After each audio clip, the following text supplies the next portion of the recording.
అనకాపల్లి జిల్లా పరవాడ ఫార్మాలో భారీ అగ్ని ప్రమాదం సంభవించింది. సాయి చంద్ర ఫార్మా కంపెనీలో మంటలు ఎగిసిపడ్డాయి. అప్రమత్తమైన కార్మికులు బయటకు పరుగులు తీశారు. అగ్నిమాపక సిబ్బంది మంటలను అదుపు చేశారు. ముందు పొగరావడంతో కార్మికులు అప్రమత్తమై బయటకు రావడంతో ప్రాణనష్టం జరగలేదు. వరుస అగ్ని ప్రమాదాలతో పరవాడ ఉలిక్కి పడుతుంది.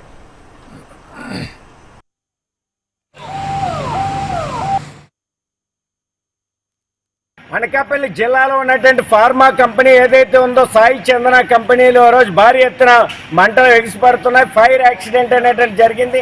షార్ట్ సర్క్యూట్ కారణంగా ప్రొడక్షన్ 2 బ్లాక్లో ఈ ప్రమాదం చోటు చేసుకున్నట్టుగా తెలుస్తూ ఉంది. సి షిఫ్ట్లో ఉన్నటువంటి కార్మికులు సంక్షేమంగా సక్రమంగా ఉన్నారా లేదనేటువంటి కోణంలో పరిశీలించవలసి ఉంది. భారీ ఎత్తున మంటలు ఎగిసిపడుతూ ఉన్నాయి. జిల్లాలో విశాఖపట్నం అనకాపల్లి జిల్లాకు చెందినటువంటి అన్ని ఫైర్ ఇంజిన్లు ఇప్పటికే చేరుకున్నాయి. మంటలను అదుపు చేసేటువంటి పని చేస్తూ ఉన్నారు. మరోవైపు కార్మికులు ఎంతమంది విధులకు హాజరయ్యారు, ఎంతమంది సురక్షితంగా ఉన్నారనేటువంటి కోణంలో కూడా విచారణ చేయాలి. Pollution control board, inspector of factory అన్ని డిపార్ట్మెంట్లు హాజరై ఇక్కడ ఈ సందర్భంలో ఎంత పొల్యూషన్ బయటికి విడుదలైంది, కార్మికుల యొక్క పరిస్థితి ఏంటనేటువంటి ఆ కోణంలో కూడా విచారణ చేయాలని, కార్మికులందరికీ సక్రమంగా ఉన్నారా లేదనేటువంటి పద్ధతుల్లో అందరినీ సురక్షితంగా బయటికి తీసుకొచ్చేటువంటి పని చేయాలని pharma city staff and workers union CITU demand చేస్తా ఉంది. జిల్లాలో ఉన్నటువంటి ఫర్వాడ ఫార్మాసిటీ సాయి చందన కంపెనీలో ఈరోజు భారీ ప్రమాదం అనేటువంటి చోటు చేసుకుంది. ప్రొడక్షన్ బ్లాక్ 2లో భారీ ఎత్తున మంటలు ఎగిసిపడ్డాయి. భారీగా రియాక్టర్లు అనేటువంటివి మొత్తం దగ్ధమైనటువంటి పరిస్థితి. భారీ ఎత్తున మంటలు ఎగిసిపడడం, దాంతోపాటు వాయువులు విడుదలయ్యే భారీ ఎత్తున. అదే సందర్భంలో ఫైర్ ఇంజిన్లో సుమారుగా 10 ఫైర్ ఇంజిన్లు వచ్చి మంటలను అదుపు చేశాయి. సి షిఫ్ట్కి హాజరైనటువంటి కార్మికుల సంఖ్య ఎంత ఉంది, ఎంతమంది హాజరయ్యారు, సి షిఫ్ట్లో హాజరైనటువంటి కార్మికులు అందరూ సురక్షితంగా ఉన్నారా లేదా అనేటువంటి కోణంలో పరిశీలన చేయాలా. అదే సందర్భంలో ఫైర్ అయిన సందర్భంలో ఏ రకమైనటువంటి వాయువులు విడుదలయ్యాయి, ఏ రకంగా పొల్యూషన్ జరిగింది అనేటువంటి కోణంలో కూడా విచారణ చేయాలా. ఈ రకంగా భారీ ప్రమాదాలు, వరుస ప్రమాదాలు ఫార్మాసిటీ నిలయంగా మారుతూ ఉంది. భద్రతా ప్రమాణాలు పాటించాలా, ఆ రకంగా పాటించి ప్రమాదాలు నివారించడానికి చర్యలు చేపట్టాలా, సేఫ్టీ ఆడిట్ నిర్వహించాలా, కార్మికుల యొక్క రక్షణ, భద్రత, సంక్షేమం కోసం చర్యలు చేపట్టాలా. ఈరోజు జరిగినటువంటి ప్రమాదాన్ని కానీ మనం గమనించినట్లయితే భారీ ఎత్తున ఎగిసిపడ్డటువంటి మొత్తం బ్లాక్ అయినటువంటి దగ్ధమైనటువంటి పరిస్థితి. కార్మికులు హాజరైనటువంటి కార్మికులు, విధులకు హాజరైనటువంటి కార్మికులు భారీ ఎత్తున పరుగులు తీసినటువంటి పరిస్థితి, ప్రాణభయంతో ఆందోళన చెందినటువంటి పరిస్థితి. అందువలన ఇట్లాంటి కంపెనీల ప్రమాదాలు జరగకుండా చర్యలు చేపట్టాలనేసి Pharma City staff and workers union demand చేస్తూ ఉంది. దీని మీద సమగ్ర విచారణ చేయండి.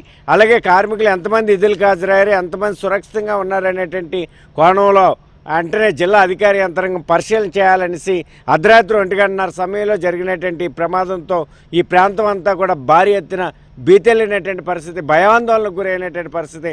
అందుకని దీని మీద సమగ్ర విచారణ చేయాలనేసి pharma city staff and workers union CITU demand చేస్తా ఉంది.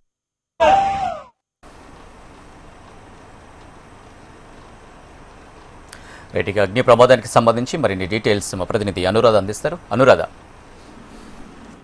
ప్రస్తుతం విశాఖ ఫార్మా కంపెనీలో మరోసారి ఫైరింగ్ మూత మోగిందనే చెప్పాలి. ఈ రోజు తెల్లవారుజామున చందన ఫార్మా ఇండస్ట్రీస్ లో అగ్ని ప్రమాదం సంభవించింది. అయితే అగ్ని ప్రమాదానికి సంభవించి మంటలను ఇప్పుడు పూర్తిగా అదుపులోకి తీసుకొచ్చారు.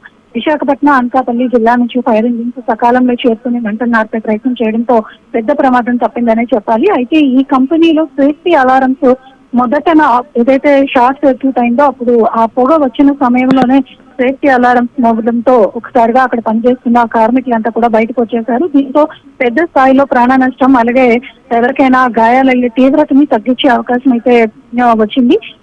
ఆస్తి నష్టం సంభవించినప్పటికీ అది ఎంత మేరకు ఉంది ఏంటి అనేది ఇంకా నిబంధనల ప్రకారం అవి విచారణ చేసిన తర్వాత లెక్కలు వేయాల్సి ఉంటుంది. అయితే ప్రస్తుతానికి అక్కడ ఎవరికి కూడా ఇంత పెద్ద ప్రమాదం జరిగినప్పటికీ కూడా ప్రాణ నష్టం అయితే మాత్రం ఎవరికి జరగలేదు.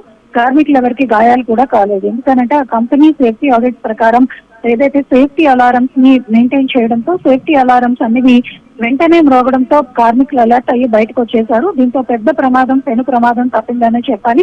లేదంటే భారీ మూల్యం చెల్లించుకోవాల్సి వచ్చేది. ఇటీవల ఫార్మా కంపెనీస్ లో వరుసగా మళ్ళీ ప్రమాదాలు చోటు చేసుకుంటూ ఉన్నాయి. దీంతో ఒక్కసారిగా అక్కడ కార్మిక వర్గాలన్నీ కూడా ఆందోళన వ్యక్తం చేస్తున్నాయి. గతంలో జరిగిన ఫార్మా ప్రమాదాల సమయంలో సేఫ్టీ ఆడిటింగ్ చేయాలి, అలాగే 3 మంత్స్ కమిటీస్ లాంటి విచారణ బృందాలను వేసినప్పటికీ కూడా అవన్నీ కూడా ఆ సంఘటనతోనే ముగిసిపోతున్నాయి.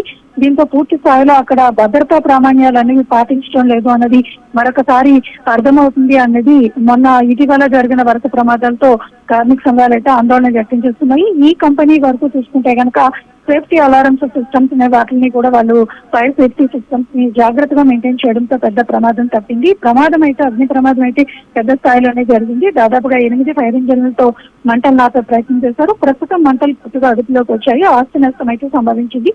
అది ఎంతవరకు ఉంది, ఏ మేరకు అక్కడ ఈ ప్రమాదానికి కారణాలు ఇవి అన్నది కొంత ఇంకా దర్యాప్తు చేయాల్సిన అవసరం ఉంది. శాఖ పరంగా వాటిని అయితే చేస్తున్నారు. అలాగే పరిశ్రమల శాఖ నుంచి కూడా నిపుణులు వెళ్లి ఆ ప్రమాదానికి కారణం ఏంటి అన్నది ఆరా తీసే ప్రయత్నం అయితే మాత్రం చేస్తున్నారు. Right Anuradha, thank you.